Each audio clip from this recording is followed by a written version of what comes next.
Tim penggerak PKK Aceh mendukung program pemerintah Aceh dalam upaya menyongsong bonus demografi untuk mempersiapkan generasi terbaik Aceh. Dan saat ini TPPKK sedang fokus menangani 3 isu krusial, yaitu pencegahan stunting, revitalisasi gotong royong, dan juga aksi cegah bahaya penggunaan gadget bagi anak dan orang tua. Hal tersebut disampaikan oleh Wakil Ketua TPPKK dan juga Dekranasda Aceh, Diah Erti Dawati saat melantik Nikmah Sarkawi sebagai Ketua Tim Penggerak PKK dan juga Ketua Dekranasda Kabupaten Benar Meriah untuk sisa masa jabatan tahun 2017-2022. Terkait aksi pencegahan stunting, Diah Erti juga berharap agar Bupati Benar Meriah mengeluarkan peraturan Bupati terkait rumoh gizi.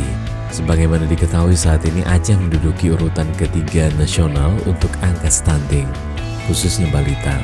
Sedangkan aksi revitalisasi gotong royong kembali digalakan karena budaya ini sudah mulai luntur.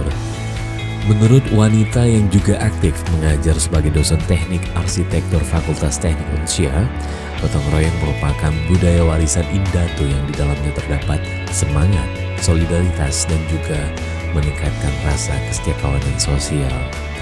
Sementara itu, sebagai tindak lanjut daripada penggunaan gadget di masyarakat, TPPKK bersama instansi terkait telah melaksanakan kampanye tolak pornografikasi pada 22 April 2019.